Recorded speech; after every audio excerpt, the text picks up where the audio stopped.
Hi, I'm Hannah, And I'm Lydia. and we are a pair of bookends. And we were just hoping that we could interrupt this episode to ask you very kindly if you would sign up to our Patreon. Yes, if you have some spare change rattling around in your pocket, we would so appreciate it if you could go over to patreon.com/a pair of bookends where you can support our work. We have been doing this podcast for nearly 2 years now, and we wanted the opportunity to get to know some of you a little better. And via our Patreon, as well as getting exclusive benefits, you can also have the opportunities to share your own recommendations with us and to chat with us. And it's just a nice place for us to have our own little hub. For less than a price of a coffee, you can get exclusive Patreon only benefits, such as our Patreon exclusive book club, where you get to pick the book that we read each month, and also Early access to all podcast episodes. and your chance to ask our authors your own questions.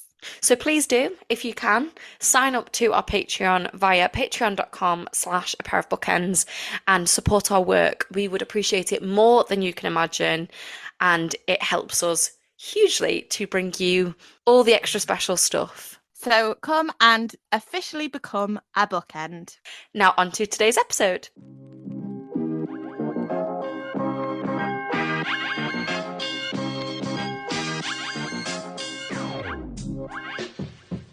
Welcome to A Pair of Bookends, the book club you can carry anywhere. We are your hosts and hopefully your new bookish pals. I'm Hannah MacDonald. And I'm Lydia Clare. Welcome to another episode in our debut Spotlight series, where we shine a light on the freshest authors and their work. Today we turn the spotlight on The Voyageur, a captivating atmospheric novel set on the wild margins of British North America in the dark days of the early 19th century. A masterclass in storytelling about a young man named Alex who discovers the real wilderness may not be in the landscape, but in the deceptive hearts of men. Paul Carlucci is a writer based in Ottawa. He's the author of 3 story collections, The High Rise in Fort Face, A Plea for Constant Motion, and The Secret Life of Fission. His stories have featured in various publications, including the New Quarterly, the Malahat Review, Grain, and Apocalypse Confidential. Paul was awarded the 2013 Danuta Gleed Literary Award and was also shortlisted for an Ottawa Book Award and 2 Relit Awards. Listed just this weekend by The Times as one of the best historical novels published this year, his debut novel, The Voyageur, will be published by Swift Press in the UK on the 18th of April, and we are so pleased to have Paul joining us today. Welcome to A Pair of Bookends. Thank you. Thank you very much for having me. It's great to meet you. So we always like to start our podcast by asking our favourite question, which is, what are you currently reading? I am reading in the name of the rose, or The Name of the Rose, I think, by Umberto Eco. I'm reading it on e-reader, and on that I'm about 300 pages in. So, print I'm probably like maybe 100 or 120 in. I tried reading it when I was younger and fancied myself literary and intellectual, and I didn't get it at all. Like, it was mind-numbingly impenetrable. And it's still fairly dense, and it has a difficult starting chapter where we get introduced to the story and the story nature of it. Like, a modern academic is talking about a manuscript from the 14th century that's been translated through multiple cultural eras and through different languages, and parts of it lost and found, etc. Kind of setting out the book's main theme, or what I'm thinking is going to be its main theme, of just illusory nature of truth and interpretive nature of truth. But it winds up being a murder mystery with like a Sherlock Holmes type character, a monk named Brother William, investigating like murders in an abbey in Italy. So it gets pretty fun. It's undergirded with a lot of philosophy that admittedly goes over my head. I'm not up on my Thomas Aquinas or anything to get all the references, but yeah, it's a nice mix of intellectual and entertaining. That sounds really interesting. What made you want to return to it? Because you said that when you read it when you were younger, it was quite impenetrable, I think you said. Yeah, I mean, I definitely did read it when I was younger. I was like, I read like 10 pages and blanched and like, it was like, I'll just put that away. But because I really like reading across genres, and I want to start reading more mystery. And so I just like when I'm getting into a new one, I just look at lists, like what are the top 10 and 20, and what are the sort of lesser known or more surprising entries into whatever the genre might be. And this one features in a lot of them, and often with the same framing I just gave it. Like somebody tried to read it when they were younger, found it completely confusing or too much or whatever, grew into like an older person and with more patience and found it really fun. Yeah, that's a really clever thing to do is looking at lists for Mm. when you're trying to read across genres. I know me and Lydia are always saying that we have in recent years taken a more like conscious attempts to read outside the typical genre that we would go for. We were very much just attached to sort of literary contemporary fiction, and we didn't really kind of delve into anything outside of that.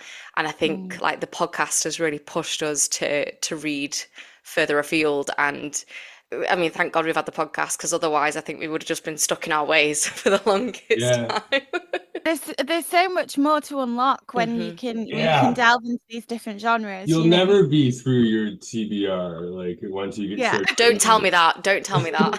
it'll just grow and grow. It'll become anxiety inducing how long it gets. But one of the cool things is you, or at least personally, like I've come to, because I was initially like you, like just into contemporary sort of mainstreamist literary fiction. And now I just think that that's actually just drama. It's like the kind of highish falutin tag it gets as literary is because it's interested in character and theme, but so much work is that might be in science fiction, horror, mystery, and so on, where they do spend time developing plot in those genres, but they may still be primarily concerned with like human experience and relationships and the world around us. They just have a different world building package for it. And I started to see anyway, it's just the more mainstream stuff is just drama or dramedy, and then we've got all this other stuff that still has the rich character and inconsistency. That's so interesting that you said that you used to read, like you used to be the same and read a lot of like contemporary literary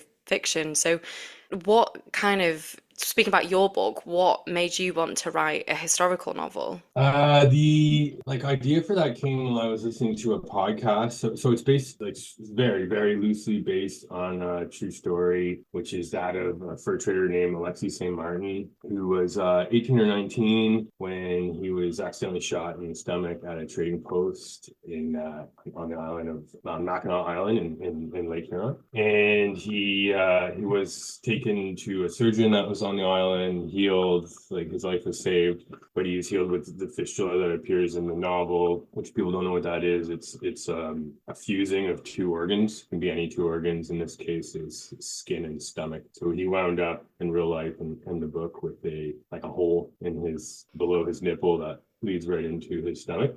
And he was the doctor that saved him. He wound up living with this guy. The doctor's name's William Beaumont. Wound up living with him for quite a while. He was destitute, and he agreed to be the subject of some medical experiments that wound up confirming the presence of hydrochloric acid in our stomachs. At that point, it had been theorized, but just exactly how we digested wasn't known. Like the mechanical, like just a crushing process, or chemical, or both, or whatever. People didn't really know. So Beaumont is now considered like the father of gastro, whatever that science is. And the real Alex lived to be like 80 or something, and had an off and on relationship with Beaumont until Beaumont's death, I think 20 years before Alex himself died. He had several kids and stuff. So the book moves like quite astray from that true story, but it was just really interesting and kind of compelling in its weirdness and its strangeness that got into my imagination when I first heard about it on this podcast, and then I started looking it up online and always kind of looking for things to write about. I was figured it would be something there. I mean, it's a fascinating story, but it feels like quite an overwhelming task to take on. I mean, was it overwhelming, like in terms of the research into it and kind of you putting it onto the page? What was that process sort of like? It was pretty fun. It has like a sentence aesthetic that my writing doesn't usually. It's more, my writing is more grammatically standard, I'd say, or like at least a lot more than the Voyageur is. The Voyageur has a kind of like Cormac McCarthy discursive type of comma splice written, flowy sort of prose style, and that was really fun and seemed to just, at least as like an artifice of what 19th century literature might be like. It seemed to work, and it was just really, really fun to write that way. And I started writing at the same time as doing the research, figuring that if I, set aside months to read books and websites and so on, I would probably lose some of the spark. So yeah, I would just kind of write myself into certain corners, and as I learned things, I'd have to go back and seed things differently or make total changes to the setting and to like the background political and economic machinations that were kind of happening that present the characters with their choices. But it wasn't hard, really. I mean, it was hard. They're always hard, but it wasn't like dauntingly hard. It was always pretty fun. It was always something definitely wanted to keep going. But I guess towards the end of it, I was pantsing it. I didn't really know where it was going. So towards the end of it, I did get a little upset when I thought I might have ruined it or wasn't sure how to end it. And I thought it was many years ago now, so I'm not totally sure what I did. I think I just took a break and came back at it with a totally different sort of idea of where I could take it, and maybe listening to what was more there than what I had already planned out. And as I was pantsing along, kind of get an idea, and don't have any others, or I got to start pushing everything over there.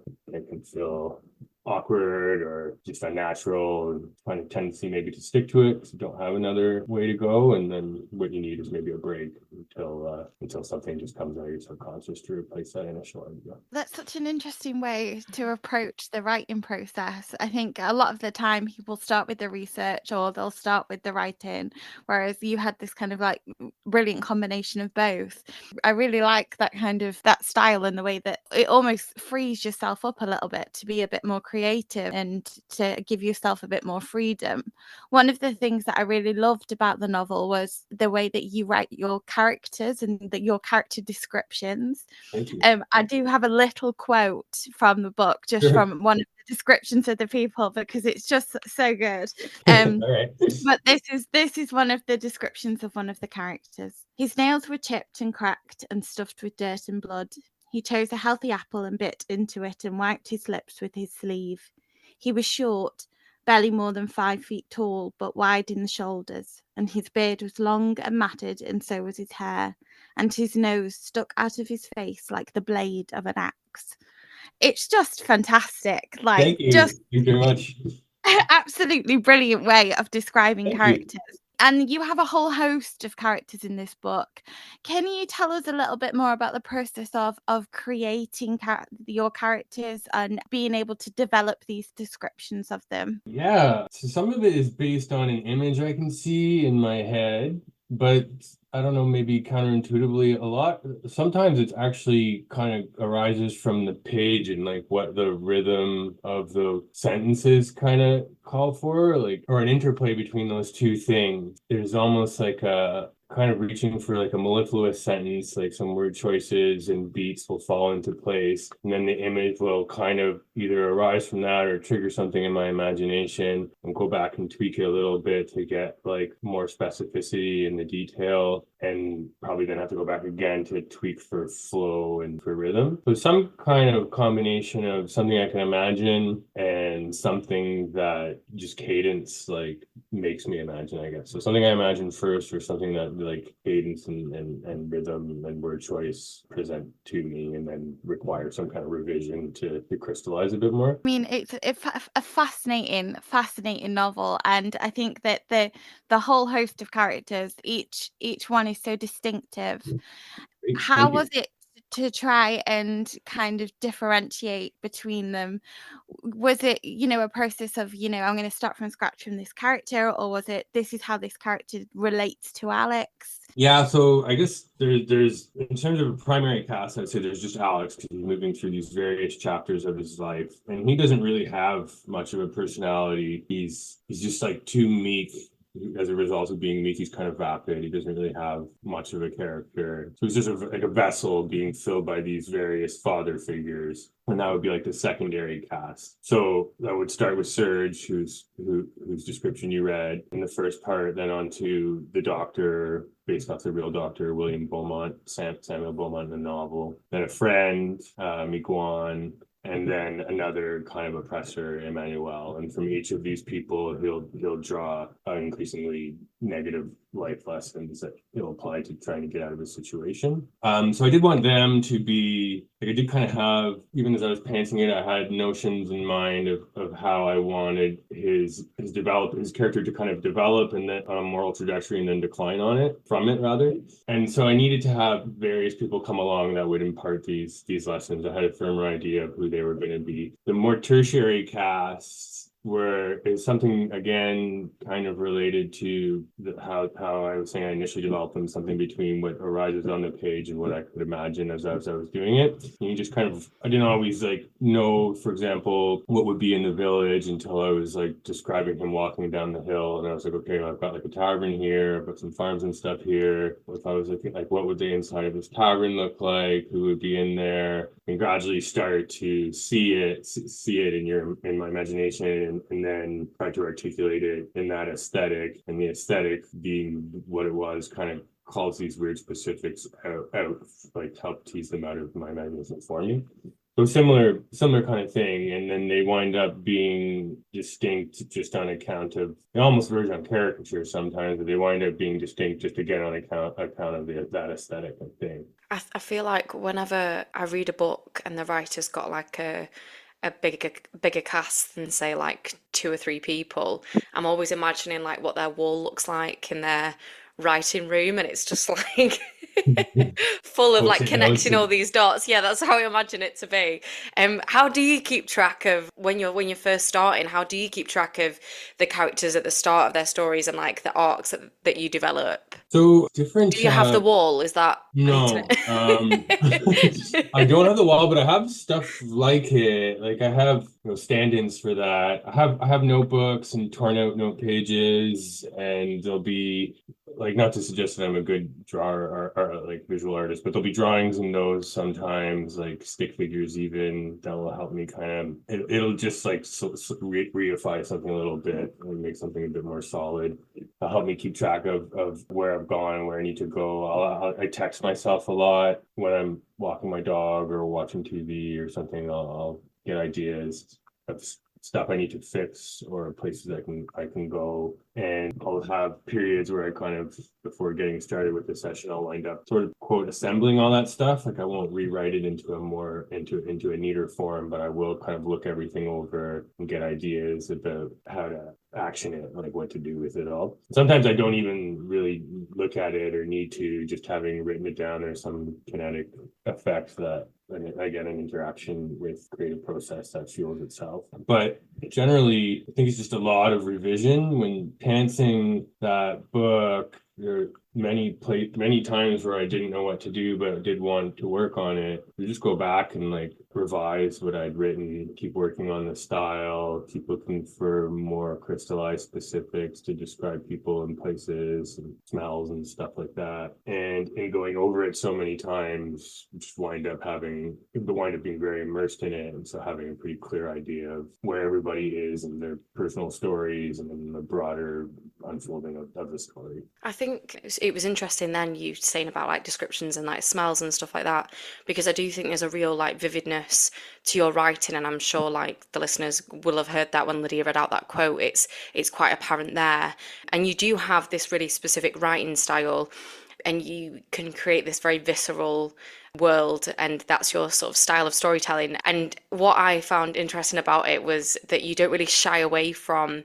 I don't know why I'm smiling, I shouldn't be really smiling about this, but like the brutality and violence that these characters experience, nor do you shy away from sort of the grimy sort of details of the human experience. There's a lot of blood and also shit and piss that you talk about in your book, and you kind of don't, like, nothing seems too kind of disgusting for you to explore in your writing. Do you kind of take inspiration from any other writers in terms of that style, or is that just something that you want to write about, all these little details? I take inspiration when I come across it. You don't see a lot of people doing that. No. Like Otessa Moshfegh, Mm. Mm. great for that kind of thing. But it's a huge frustration for me when I watch movies. Me and my partner Jess, for example, we were watching this movie. I can't remember what it's called, but it's like a situational survival horror. It wasn't really horror. There was no supernatural element, but it's just these two people stuck in a car in the middle of the winter, and they're kind of freezing to death or whatever. None of them takes a shit. Like that would be the biggest horror, right? Like you're stuck with this person you don't really know that well, and obviously, like you've got mounting bubbles in your guts, and you're just increasing discomfort. Like you don't even go there at all. And it's just like, what a wasted opportunity. Like because we're Like, constantly where doing is this the stuff. reality? Eh? Yeah, It's- yeah, there isn't a reality there, is there? If they're no not doing No, you reality. gotta that, have no. it. And I think it's Yeah. kind of funny too, because as we're like going about our lives and we're all seriously into our dramas and our jobs or our conflicts or whatever they may be, we all have to stop and do that. And Hmm. it's just so lampooning of how like serious we take ourselves. And at the same time, it's kind of it brings a bit more of a visceral experience to our lives as well. It's more animalistic. So I like to try and insert that stuff in there, just like the bodily function stuff, just to kind of remind, maybe hopefully I'm not sure it could go either way. I think some people readers think it's juvenile, but just to kind of remind readers of like the basic human nature of these people, even as they're caught up in kind of grander like economic ambitions or self-actualization ambitions. They're just still little beasts. And for the violence, I think generally we want to have our fiction exploring in detail our activities, and violence is an extremely common human activity, and it's, I think, excluded too often from a lot of stories or looked upon as trashy when it's included. It can certainly be done like trashily, but so can anything. So can an emotional exchange, for that matter, can look silly if it's not handled right. So I just think these are human activities. These are human concerns. They're things we can't really get away from. They're like requirements of being alive in the bodily function sense, and in the context of the violence. These are just things that are very, very common that few people have not had at least some direct experience with. So I like try to include them and make them, not gloss over them or leave them too much to imagination, but make them pretty starkly like present in the text. Yeah, and I think it makes sense in terms of like the historical context of a novel as well, because I think a lot of the time we look back at the past with sort of rose-tinted glasses, and it's very much kind of sanitized, and we forget that people brush their teeth in a certain way, or Mhm. or use chamber pots, and they have to be emptied by somebody. And I think that those elements that were added into the novel, I think, really help to kind of ground us in that time Hmm. period. And I think that a lot of the time, that is the stuff that when I read a historical novel, sometimes that's what I feel is missing, is that reality of it. Yeah, and I guess building on that and kind of hinging back on the violence thing, for the Canadian context, we have a mythology that our history is. I mean, it's that mythology has been roundly challenged in recent years, and I don't think many people subscribe to it anymore. But we do have a mythology, or had one for most of my growing up, that we were not like a non-violent country with a non-violent history. Our colonial like endeavors were non-violent. Our modern society is non-violent, of course, especially relative to Americans who were steeped in violence, and that's just not true. So yeah, part of the idea was to draw out some of the grittiness of Canada's history, from the chamber pots to the fistfights to it all. I think ours was very storybooked to in our schools and stuff for a very long time. Yeah. And following on from Hannah's question, there is a lot to unpack when it comes to what you detail about Alex and his fistula and his injury that he sustains. And at times it can be very visceral. I mean, there is a moment with an apple core that just it's just Right. ridiculous. And readers, when you get to that point, you'll know what I mean. But as a writer, where do you draw the line of this is how far I'm going to go with it. This is how far I'm going to push this, especially with something so visceral as Alex's body. I think I was tempted initially to say like nowhere, but I think it's more when I start to think it like reads as farcical or too camp. And that's like a line that everybody has in a different spot. So, what's there might strike maybe most people as already crossing that line, but it didn't to me. I'm working on something now where I had someone come across like a dead body that I presented in a certain way, and then I thought it was fine, and I woke up the next morning and I was thinking about it and kind of laughed at it. And it like seems like, so I was like, okay, I need to dial it back. It's like stupid. So when I start to kind of feel like I'm churlishly laughing at myself, I like dial it down and try to go for something relatively more subtle. But I don't know. I suppose and then you'll get editorial feedback if it gets outside of my own hard drive. I'll be getting editors telling me stuff like that. Maybe depends on the editor. They all have different tastes in that regard as well, and different tolerances and stuff. There is a moment later on in the book, and I'm not gonna give anything away, but I full on cringed at it. Was such a it was to do with Alex's body, that's all I'll kind of say. But it just the vividness of it and the description of it, and it was so like something happens that's so quite like invasive and painful, and I was completely cringing at it, reading it and going, oh my god, no, no, no, no, no, like what's happening? Make it stop, make it stop. But like I like that a book makes me do that. I want to have that. I want to be able to feel what's going on and to be able to experience that world with the characters. I think that's like a really great thing. So I love that you said that you don't know if you necessarily like have a line, because I think, yeah, you should be pushing boundaries. Like that's a sign of a great writer, really. Thanks. Yeah.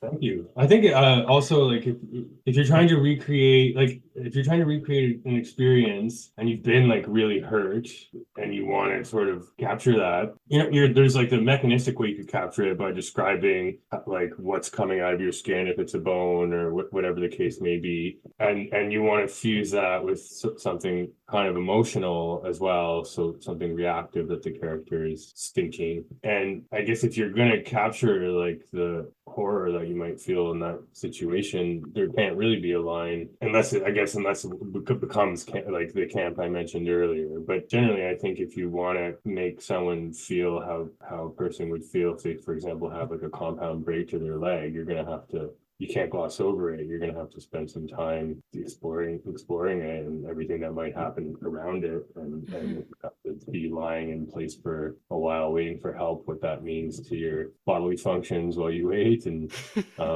everything else. So yeah, I think it's just in the same way that you'd want to meticulously capture humility, an experience of humility a character might be having, or something more lofty in like a more traditionally literary sense. When you're talking about body and experiences with the body, I think you need to be kind of equally detailed to capture something there, to capture something full there as well. And I think it helped us to understand Alex's not only physical pain, but his mental pain as well through these, because he does undergo some procedures that are invasive. And it does feel like it's not just a case of somebody's doing something to him that is causing him physical pain, but it's actually this invasion of him and of his space and of the space that he occupies in the world.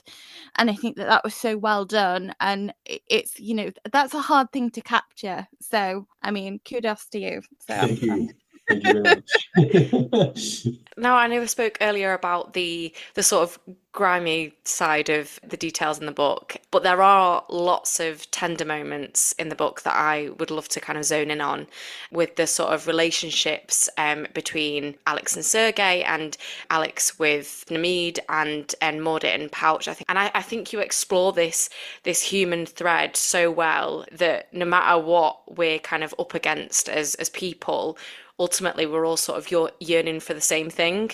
Why was it important to you for these sorts of moments and relationships to feature in the book? I guess Primarily, I think it would just be that would be hopefully a representation of a full experience of life. So if you can look at parts in your own life where things are very difficult, and they don't have to be like extreme where you got a fistula or something like that, but they're very, very difficult, and you're experiencing a lot of conflict and resistance, and there's a lot of adversity. You still do have moments with people that are kind of funny or kind of sweet or kind of pleasant, and they may not be like there'll be those things relative to how difficult your life is at the time. So if when your life is going better, you might have different standards on what qualifies as pleasant or sweet or peaceful. But I think we'll always have, or at least in my life, I've always sort of had that when things are very bad, that becomes a context, and then within it, I can still have relative experiences of tenderness or of humor, levity, or connectivity with other people. And the connectivity, like in Alex's case, is always kind of, I mean, in every character's case in the book, it's always kind of underlying it all is a kind of manipulation and an effort. People are kind of always using each other, and it's sort of transactional. And the idea is it's kind of like you can't really avoid dealing with other people that way in this particular context, this particular historical moment, in this particular class. Because if you want to have any agency over your life, you kind of need to sort of take a bit from other people, or at least take some energy from them. But at the same time, you can still earnestly have affection for these people, relate to them as more than just a tool. And it's complicated, but interesting, and I think relatable in its way. Absolutely. And I mean, there's a line in the book that I quote. It says, "Was there no end to this, no end to impetuous men reaching out to strike him over and over again?" Because Alex does tend to have this, so much happens to him and so much is brought upon him. And I think that sometimes those moments of levity or brevity, or those moments of sort of connection, are, if not as important, maybe more important than the violence and the brutality through which he has to, endure. Yeah, and he kind of harkened back to sort of who he was before Serge came along and took him into the wilderness, or who he kind of wanted to be. He was orphaned and alone, but he was in his solitude. He was also very sheltered and kind of naive and innocent. He just wasn't exposed to all that much, apart from his family situation, which not that unusual for the time. So when his initial way of interacting with people was to be very kind of sweet and boyish and innocent. And as things progress and the situation gets ever more complicated, like you say, he can still occasionally find that, and it's a kind of a solace, and also kind of an instinct as well, because it's just gradually getting eroded by experience. But it is sort of a tendency, or to the extent that he has his own personality, that's a primary feature of it. Yeah, there's a moment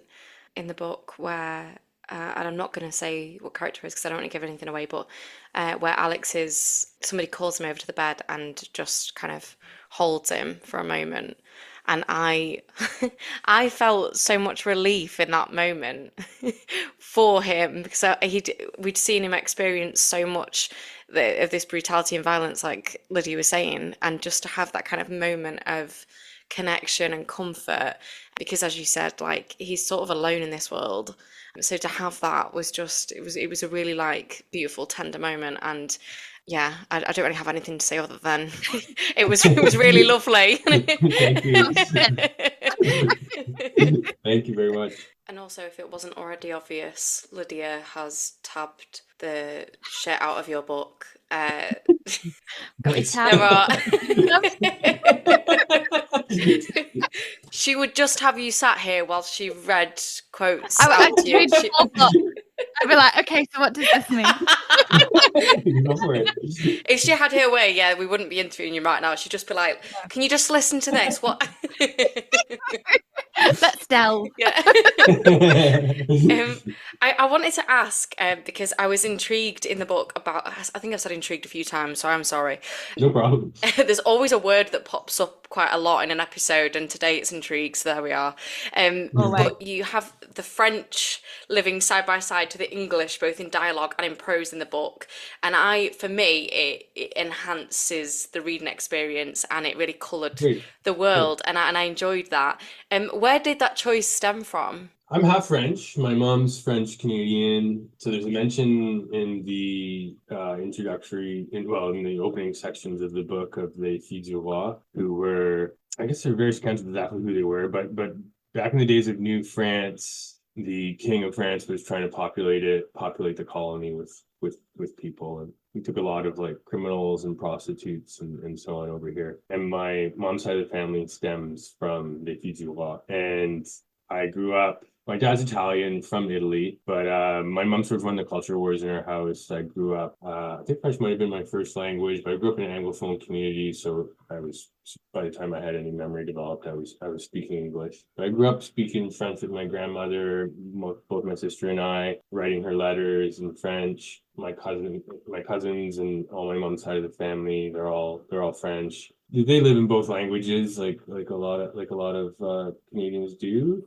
or at least in this part of the country. But yeah, it came through that. My French is pretty bad, but I can get by in conversations. It's grammatically pretty bad. I actually had lucked out with a really good proofreader who's a translator from from French to English, and she caught a lot of the grammatical errors that one side of my family probably would have been pretty embarrassed about had she not helped me. So that was good. But yeah, I think it just came naturally from that, and from the fur trading side of the book and the characters. That was a French endeavor. So it seemed appropriate. Yeah. And I guess there was a bit more of it initially, and trying to walk the line of it being sort of clear from inference what's being said. Occasionally I don't think it is, but I don't know if that's a huge deal, if it matters that much. I find, I was thinking of reading this, have you ever read Half a Yellow Sun by Chimamanda Adichie?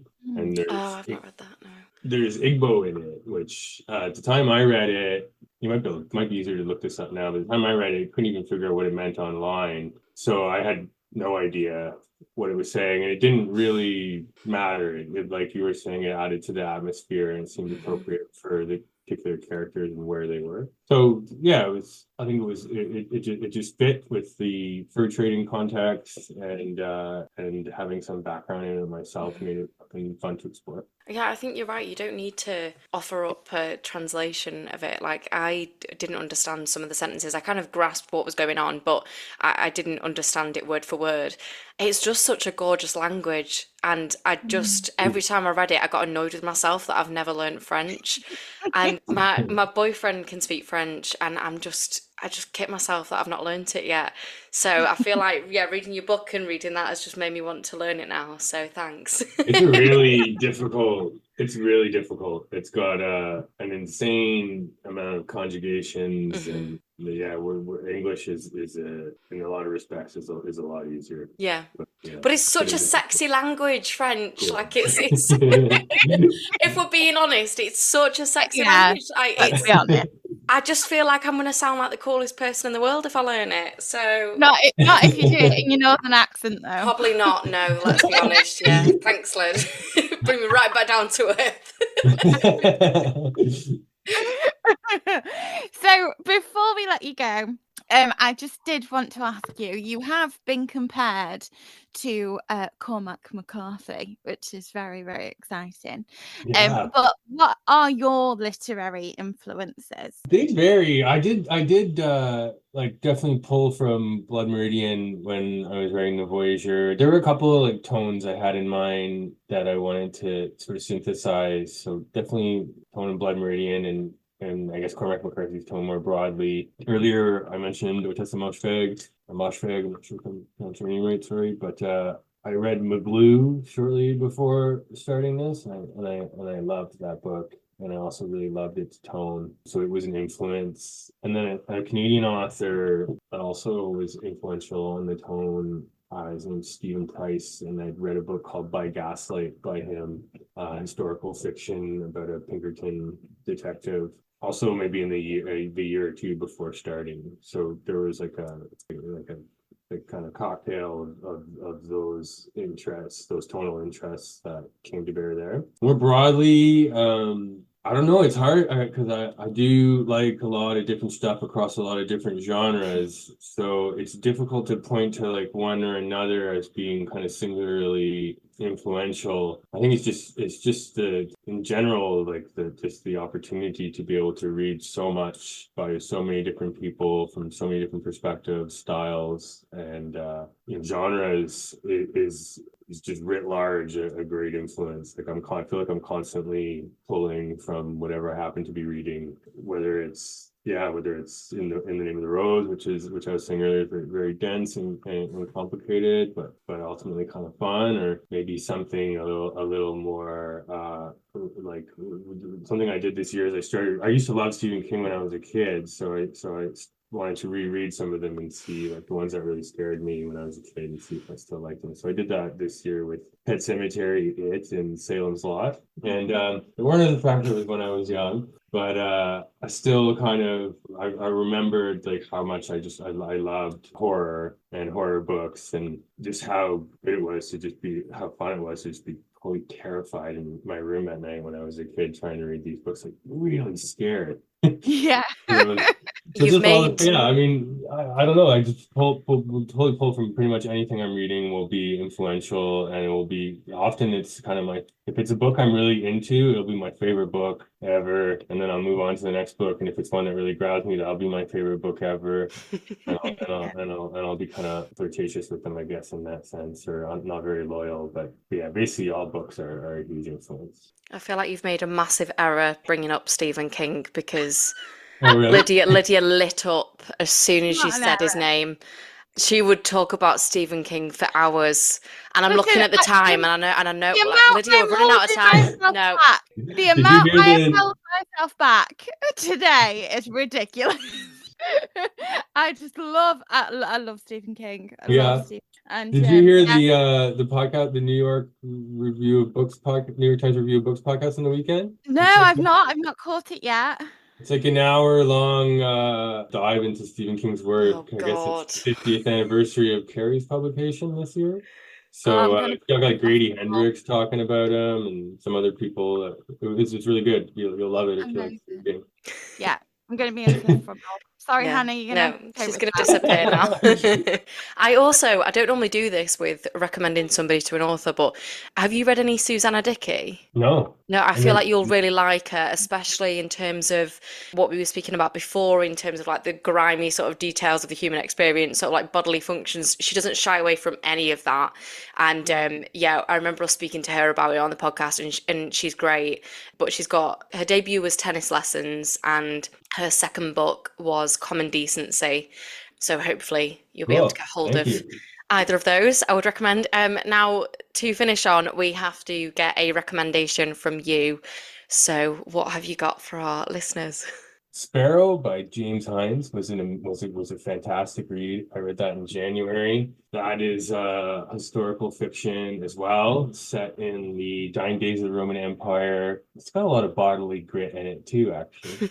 It's about a boy, a slave boy in a brothel, and his it's a kind of a coming of age story of his experience in this brothel. And it's really actually it's awesome on so many levels. But one of the levels I thought was really neat on is it takes some pretty standard literary advice, which is you can't have passive characters or readers lose interest, and just trammels all over it. The protagonist is passive, not active. He barely does anything. He's an observer. He can't really do much. He's like a slave, and things are done to him. He's acted upon throughout, and it still really works. You're still constantly invested in what the outcomes will be, how it'll end. And I think one of the ways the writer pulls that off is all the secondary and tertiary characters are extremely active. They're arcing like crazy all over the place. So interesting from that craft perspective, but also very immersive. Like it's a fairly thick book. I don't have it in here, unfortunately. It's like 400 pages, and I think it was through it in 3 days. Wow. Read it over the holidays. I was through it in 3 days, and I loved it. So I recommend that one, and maybe I'll do one more. Do you guys know Emma Cline? Oh Yes. yeah. Have you read The Guest, her I've new got it on one? my Not shelf. I've yet. not read it yet. It's good. It's so good. Okay, maybe I won't spoil it. But okay, so it's good. I like it better than The Girls. I haven't read any of her short stories, but I liked it better. So basically here it's this is a sex worker who's kind of threading her way through a Long Island community, just sort of ingratiating herself into various people's circles. She's fleeing something from a city that I won't give away. I don't think it ever really becomes all that clear anyway. It's not really the point. And just kind of being ousted from various social circles, an unreliable narrator that we nevertheless get to know more and more as the story progresses. It's great. It's like the writing is beautiful, much like the girls, like the writing of the girls was. And it's got incredible atmosphere, fantastic characterization, really great, like just for the life insights, blurbs, like observations of how anything like how people move, simple stuff like that, to more complicated stuff like how they think and interact. Really, really good. You've just bumped that right up my Nice. pile, so Right on the list. I'm excited for that. Thank you. No problem. Before we let you go, I couldn't find you, so I don't know if you're actually on there, but are you not on social media? No, just Goodreads. Just Anyone Goodreads. who's on Goodreads, follow me there. I'll follow you back. But yeah, that's it. Perfect. I mean, props to you for not going on social media because Thanks. I feel like I it's, was on it. It's been many years, but I guess I was on it when I was like in my early 30s. yeah, I feel like I just get sucked into it when I go on there. So, Yeah, but anyway, yeah. I will link your Goodreads account on the show notes if that's okay. Yeah, And for our listeners, I believe that when this episode goes live, your book will be out tomorrow, the 18th. Yes, listeners, go buy yourselves a copy of The Voyager. I will pop a link in the show notes. And if you want to go give Paul a follow on Goodreads, please go and do that. If you want to give us a follow, you can do so at A Pair of Bookends Pod on Instagram and at A Pair of Bookends on Twitter and TikTok. We also have exclusive content over on Patreon, so all of the links below. And thank you so much for listening. And of course, thank you so much, Paul, for joining us today. It's been an absolute pleasure. Yeah, thank you very much. Thank you. Thank you. Goodbye.